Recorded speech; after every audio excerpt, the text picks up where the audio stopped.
great mistake, precisely because it is so uninformed. It is powerful evidence of the reality of the phenomenon. But what reality?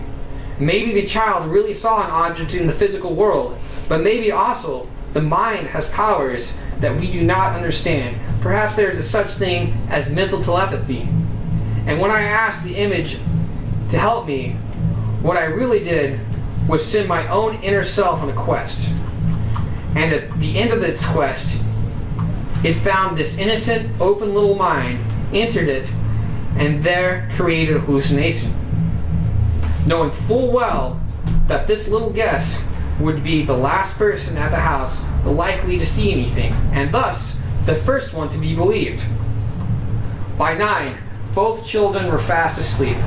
I was in a surprisingly benign mood, listening to music on WAMC out of Albany and enjoying being with my wife. We sat together in the parlor in our big upstairs bedroom, and I got sleepier and sleepier.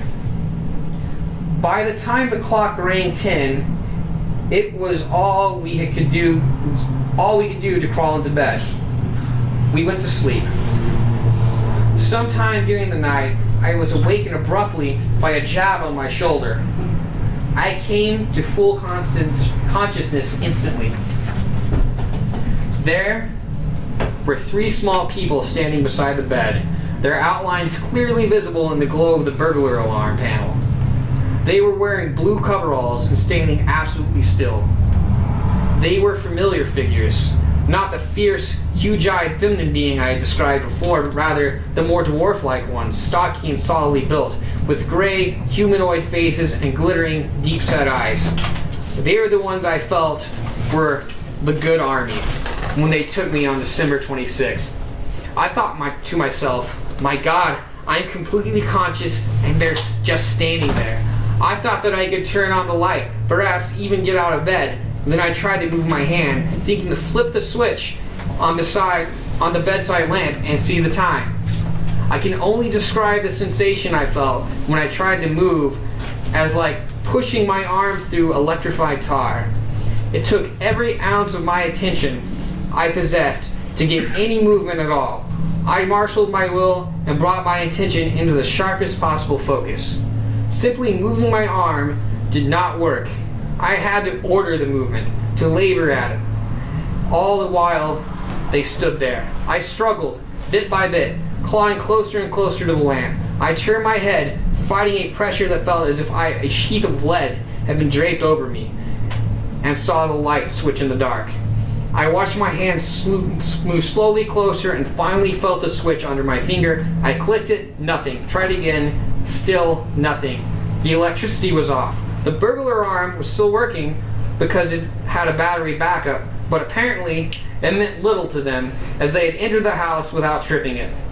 When I turned my head back, I confronted a sight so weird, I thought afterward that I did not know how to write about it.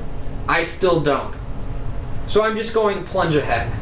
Beside my bed, and perhaps 2 feet from my face, close enough to see it plainly without my glasses, was a version of the tall, thin ones, the type I had called her. It was not quite right though. Its eyes were big, black buttons, round rather than slanted. It appeared to be wearing an inept, cardboard imitation of a blue, double-breasted suit, complete with a white triangle of handkerchief sticking out of the pocket. And then he goes on about why was there a gray standing by my bed in a cardboard suit. And he goes on, he says, well, and he smiles at the beings. He's like, well, I'm not going to reach out and try to touch them. He smiles at them. All he does is he cracks a smile, and they all run out of the room. He says, well, I was asking for confirmation. They gave the confirmation to me. I still don't have proof. So that just tells you how weird that phenomenon is. And thank you guys for listening to this. Is